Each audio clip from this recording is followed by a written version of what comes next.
Vision 2030 তাগুত Saudi সরকারের ইসলাম বিধ্বংসী মিশন। ইসলামের প্রাণকেন্দ্র পবিত্র ভূমি জাজিরাতুল আরব। বিশ্বের সব জায়গায় ইসলামের আলো ছড়িয়েছে এই ভূমি থেকে, অথচ বর্তমানে এই ভূমির শাসক পদে বসে আছে একদল তাগুত শাসক গোষ্ঠী। ইসলামকে নির্মূল করার এক ঘৃণ্য চক আঁকছে এই তাগুত গাদ্দারগুলো। ইহুদিদের 5টা গোলাম এই বিন সালমান মনে করে আরবের পূর্বেকার ইসলাম এক কট্টর ইসলাম, তাই ইসলামকে মডার্নাইজেশন করা প্রয়োজন। পশ্চিমা পশু সমাজের ছাঁচে ইসলামকে পুনরায় সাজানো দরকার। এই তাগুত শাসক গোষ্ঠী রাসূলুল্লাহ সাল্লাল্লাহু আলাইহি ওয়াসাল্লামের রেখে যাওয়া ইসলামকে কট্টরপন্থী ইসলাম বলে আখ্যায়িত করে বলেছে, বর্তমান সময়ের সাথে এই ইসলাম মানায় না, তাই ইসলামের আরেকটি নিউ ভার্সন তৈরি করতে হবে যা তাদের পশ্চিমা প্রভুদের মনমতো হবে। আর এই লক্ষ্যেই মাঠে নেমেছে বর্তমান তাগুত আলে সৌদ সরকার। ইসলামকে নির্মূল করার ঘৃণ্য ষড়যন্ত্রেই 25শে এপ্রিল 2016 সালে তারা হাতে নিয়েছে ভিশন 2030। কি এই ভিশনের বাস্তবতা? এক সাক্ষাৎকারে যুবরাজ বিন সালমান স্পষ্টভাবে এই লক্ষ্যের কথা ব্যক্ত করে। 2030 সালের ভেতরে নতুন ইউরোপ হবে মধ্যপ্রাচ্য, এটাই ভিশন 2030 এর মূল বিষয়। ভিশন 2030 এর মধ্য দিয়ে সৌদি সরকার ফ্রি মিক্সিং, অশ্লীল বিনোদন জগৎ, কথিত নারী স্বাধীনতার বিস্তার, শিক্ষার সেকুলারাইজেশন, পাঠ্যসূচিতে পরিবর্তন সহ দেশটিকে একটি সেকুলার সমাজে রূপান্তরিত করার কার্যক্রম চালিয়ে যাচ্ছে। ইতিমধ্যেই তারা দেশের বিভিন্ন জায়গায় সিনেমা হল খুলেছে, বিভিন্ন দেশের পপুলার তারকাদের এনে কনসার্টের আয়োজন করে যাচ্ছে নিয়মিত। পাঠ্যসূচি থেকে পূর্বেকার আরব সালাফি আলেমদের কিতাবাদি উঠিয়ে দেয়া হয়েছে। শিক্ষাকে সেকুলারাইজেশন করার নিমিত্তে দ্বীনি শিক্ষার ব্যাপকতা আর বাধ্যবাধকতাকে কমিয়ে এনেছে। প্রত্যেক ক্লাসে দ্বীন শিক্ষার আবশ্যিকতা ও প্রাধান্যতাকে বাতিল করা হয়েছে।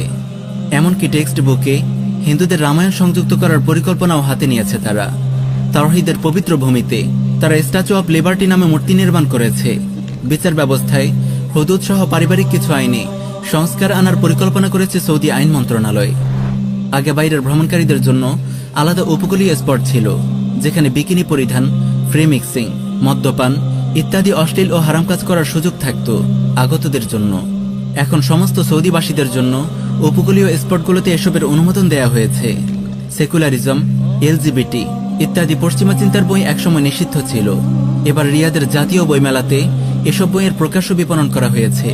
নারী স্বাধীনতার নামে তাদের জন্য ফ্রি মিক্সিং, পোশাকের বাধ্যবাধকতা বাতিল, অভিভাবক ছাড়া হোটেলে রাত্রি যাপনের অনুমোদন দেয়া হচ্ছে। কাবার ভেতরে পুরুষদের পোশাকে নারী পুলিশ নিয়োগ দেওয়া হয়েছে। নারীদের জন্য বিভিন্ন হারাম বিনোদন ও খেলাধুলার একাডেমি খোলা হচ্ছে। অর্থাৎ ভিশন 2030 এর মধ্য দিয়ে সৌদি সরকার দেশটিকে পশ্চিমা সভ্যতার একটি আইডল হিসেবে পরিণত করতে যাচ্ছে। দুঃখের বিষয় হল, সম্প্রতি আলে সৌদ রাষ্ট্রীয়ভাবে বিশ্বব্যাপী চলমান দাওয়াতের জামাত তাবলিগের মেহনতের বিরুদ্ধে বিদ্বেষ ছড়িয়েছে। শান্তিপূর্ণ দাওয়াতি এই ধারাটিকেও তারা সন্ত্রাস ও জঙ্গিবাদের তকমা দিয়ে কোণঠাসা করার সুযোগ তৈরি করছে। কারণ তাবলিগ জামায়াতের মেহনত তাদের ভিশন 2030 এর বিরুদ্ধে যাবে। মূলত সৌদি সরকারের এসব জঘন্য কার্যক্রমের সাথে ইসলাম ও হকপন্থী সালাফি আলেমদের কোনো সম্পর্ক নেই। পশ্চিমাদের মদদে ইহুদিবাদী শক্তিকে খুশি করার জন্য আলে সৌদ ইসলামকে বিকৃত করার এক ঘৃণ্য এজেন্ডা হাতে নিয়েছে, যে ইসলামে থাকবে না ঈমান ও কুফরের সীমারেখা, দ্বীন ও উম্মাহর প্রতি দায়বদ্ধতা।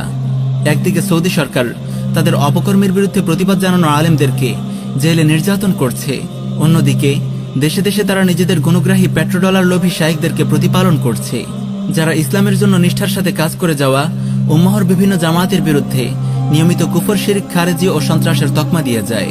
কিন্তু আলে সৌদকে জামানার মাহদি বা খলিফা হিসেবে উপস্থাপন করে তার সকল অপকর্মে মৌন সমর্থন দিয়ে যায়।